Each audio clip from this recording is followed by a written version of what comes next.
guys, welcome back to my channel, Postcards to California. My name is Sarah, and today I am going to be talking to you guys about my trip to Cancun, all the things that I got up to, and give you guys some tips and tricks for when you go. So I'm going to jump into the video now, and I hope you enjoy. Okay, good morning from Cancun, Mexico. We made it. We took 2 flights and a taxi, and that was a adventure all on its own. And then we took a bus, so it was quite the day getting here, but we are here and having a great time. The hostel that we're at is beautiful. I will show you guys around a little bit, but I'm loving it.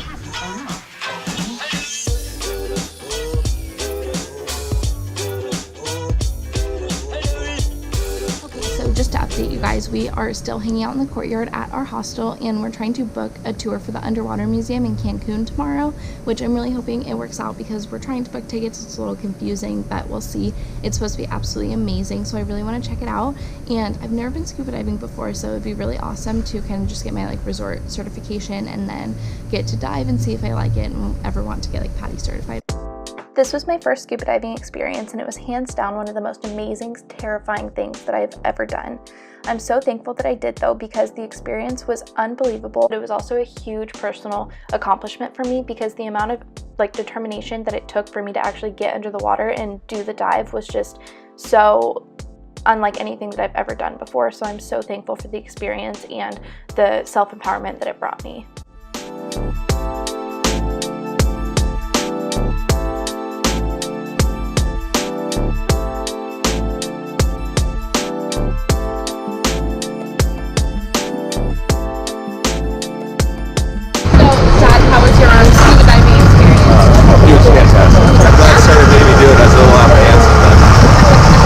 So when you sign up for a tour with the underwater museum, beware that the address that's on the website is not actually the address that you will go diving from. So that was a problem that we had, and I don't want you to fall into that same issue. For 2 dive sites, it was $135 US per person. So that's for 2 tanks and the underwater museum and reef that's there. So just so you guys know, that is the pricing for that.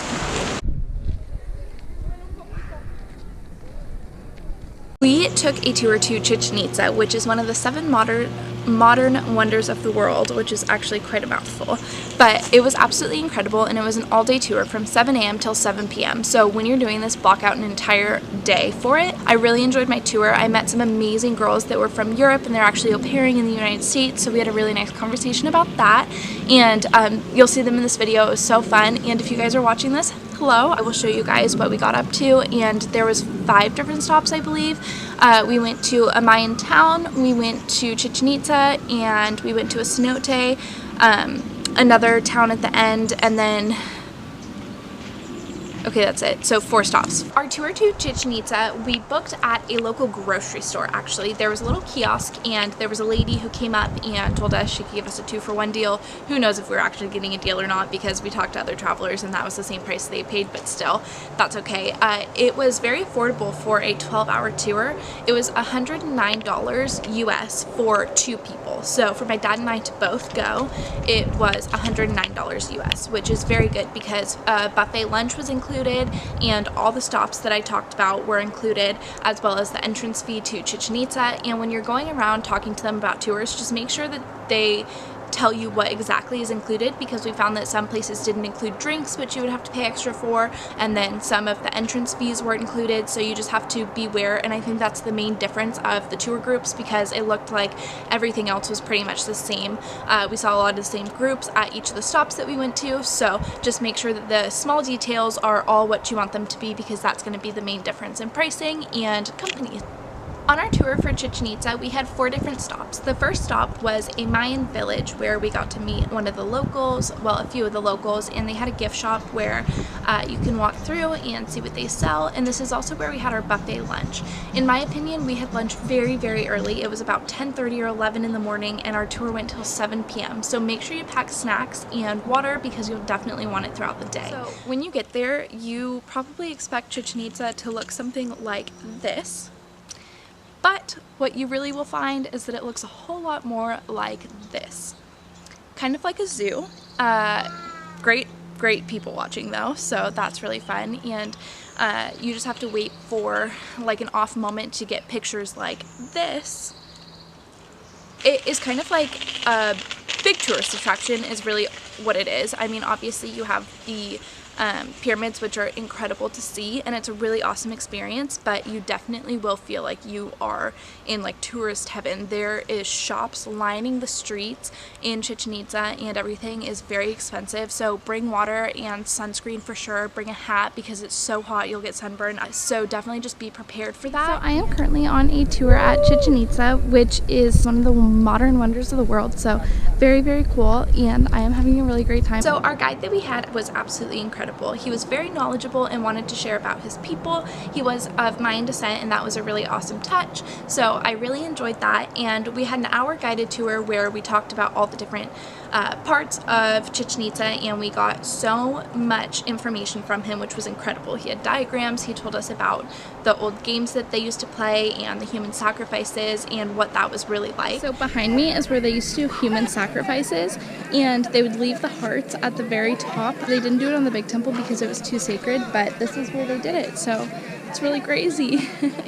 All the human sacrifices that occurred at Chichen Itza and within the Mayan community were actually voluntary. It was considered to be the quickest way to kind of skip a step to get to the highest point of heaven possible, and they would only sacrifice high-end people, so that was really interesting. And they would play this game a little bit like soccer, except the fact that you couldn't use your feet at all. There was this big field, and there was these big hoops up on the side of the buildings, and all the people would come and watch this, and basically you could hit the balls off of any part of your body besides your feet, and you had to get it through these hoops, and the first team to win, the captain of that team, would be sacrificed to the gods after. That was because he was the best, and that was what they wanted. They wanted to give their gods the best, so it was really interesting. Everybody who signed up knew that that's what was going to happen, so it was viewed as a very honorable thing to do.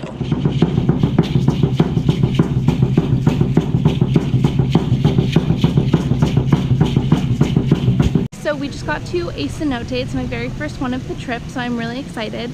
And just so you know, it is 15 pesos to rent a life jacket, which you have to do, and then it's also 15 pesos to rent a locker, which I got to put my stuff in. So yeah, we're going down there right now. I'm so excited.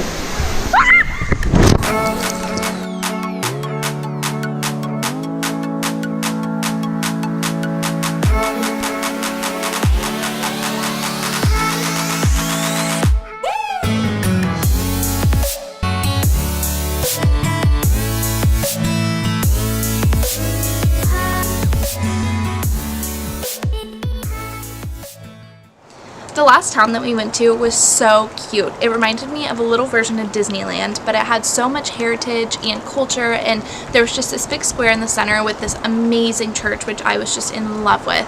But the square was just so cute, and there was little vendors all over, and it just felt like a true town, like what it would be like to grow up in a smaller town, and just everybody knows everybody, and the vendors were so awesome and sweet, and it was just a really cool experience. So it was fun to get to experience one of the smaller towns in Mexico instead of just a big city like Cancun or Tulum that's been really commercialized. So Cancun was a wonderful experience. I loved it, but it wasn't necessarily because of the town itself. I loved that I became a local at a taco shop there, which was incredible. I will insert a video here of it. Just came down to a little restaurant that's around the corner from our hostel, and we're getting tacos. We were here last night at like midnight because I begged my dad to come down and get tacos with me, and thankfully he did, and it was really good. So we're back again, and I'm trying different tacos. I had chicken last night, and then I'm having pastor today, and they look delicious, which I will show you guys, but for now we're just gonna eat our tacos.